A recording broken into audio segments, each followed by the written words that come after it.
every time that you're judging some other human's perspective in the world, you're fundamentally misunderstanding them, and you're actually doing yourself a disservice because you're getting stuck in your own perspective and you're losing the infinite abundance that could be there for you. And then that becomes like a thorn in your side too. Because then you got to be worried about the Nazis, and you got to be worried about the racists, and you got to be worried about the white supremacists, and you got to be worried about the flat earthers and the climate change deniers, and see, all these become thorns in your side, which irritate you. Whereas you could become so expansive and so conscious and so deep in your understanding of reality that you can incorporate all of that into your larger sense of self. That doesn't mean that you're going to act those things out. It doesn't mean you're going to become a racist. It doesn't mean you're going to, go vote for a Nazi. I'm not saying you do that. But you can incorporate all those things. You have a deep understanding and a deep wisdom and a deep love for that, for all the dysfunction of mankind, for all the selfishness and evil of mankind. You have a deep love in that. And then how do you think you would feel if you were able to achieve that?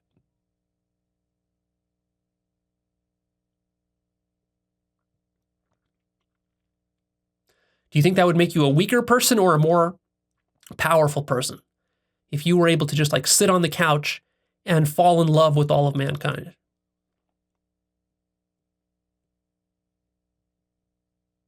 Rather than what you do now, which is bicker and debate and judge and criticize and demonize and even do violence to. You probably have fantasies of doing violence to people you disagree with, even if you never actually do the violence, but you're committing the violence in your own mind. You want to spit in their face or punch them or kick them or even shoot them, or you wish some sort of harm upon them. But as you're doing that, see, what you're not conscious of is that you're judging ultimately and demonizing your own self. Because all these other perspectives are really, you don't know this yet, but they're all aspects of you. They're all aspects of infinite consciousness. So really, when you're judging and demonizing and criticizing, you're judging and criticizing and demonizing your own self. You're wishing violence upon your own self. And you better believe that that's gonna come back to bite you. As the Buddha supposedly said, there's a lot of fake Buddha quotes out there, but one of them that I remember that I like, it's probably fake, but it's good anyways, goes something like, you're not punished for your anger. The anger is your punishment.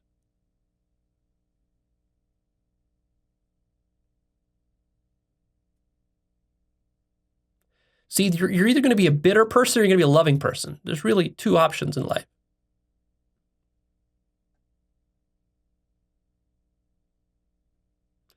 Your bitterness is going to be directly proportional to how little you understand and appreciate the perspectives of others. How much you're stuck in your own perspective.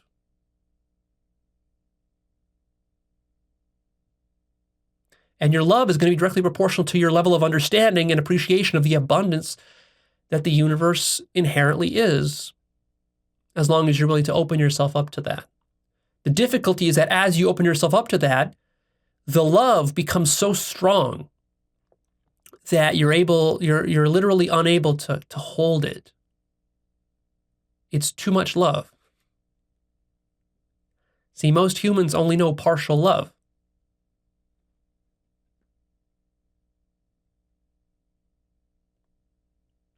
But what if every time you walked outside your front door and you looked at the trees and the plants and the cars and the earth and all the humans walking around, you saw that and you took all that in as your own self, and you were in love with it constantly. And this love just was like an echo chamber that kept perpetuating itself and strengthening itself like a snowball rolling down an infinite slope, growing ever larger and larger and larger and larger and larger. See, that's the ultimate possibility for your life. So when we're talking about creating the good life, what do we really mean ultimately? It's not about accumulating material stuff per se. It's not even about changing your personality to be better and so forth. Really what we're talking about is we're talking about getting your mind on this infinite slope of love where this snowball, we start off the snowball. At first it's difficult to push it downhill and it gets stuck, but eventually it builds up enough momentum that it just goes into an infinite rolling down the slope, growing larger and larger and larger, and your love just accumulates more and more and more and more. You're sort of going into a free fall of love. That would be, wouldn't that be the most amazing life if you were actually able to somehow figure out how to achieve that?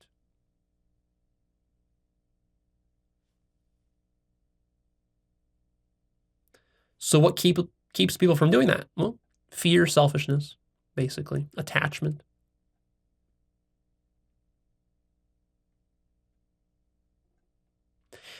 And this point, which I want to probably hit on in a future episode again, because it's such an important point. Your psyche's inability to just hold that love. That's something you should practice more, is when you feel so much love for your life and for reality that like your body starts to get antsy and squirmy. You're not able to hold it. It's almost like you're on the edge of an orgasm, but it feels uncomfortable because you want to come but you can't. And you're kind of like at that edge, you know that feeling?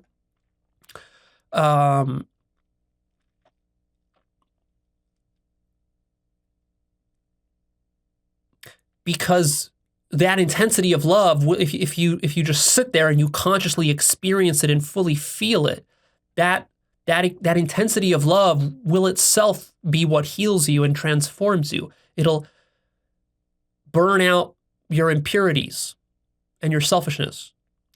But that shadow or darkness inside of you, that devil that's inside of you, that ego that's inside of you, your sense of self, and all of its attachments and addictions, it's gonna resist that purification in the fire of love. See? And so one of the things you should practice is whenever you have those rare moments of this intense love, is to try to stay in it as consciously as you can for as long as you can, to feel it as deeply as you can, to allow it to touch you in your heart as deep as it can, and to let it to transform you. And then to go through that it's actually a grieving process that you go through. You will cry. You will have various kinds of emotions come up, positive ones, negative ones. And so this is the process of spiritual purification, of letting go of your attachments so that you're then capable of loving more. And this is one of the things that psychedelics help you to do, is they help you to go through this process by just blasting you with intense, superhuman levels of love, divine love, absolute love, unconditional love, infinite love. And then gradually over time, not in one fell swoop, but gradually over time, this raises your capacity to love. And this is a long process that takes years and years and years. The reason it takes so long, and there's so much work there to be done, is because you have so much attachment and selfishness and fear, and also because the love is infinite. It's so great that you're always going to discover higher and higher levels of it.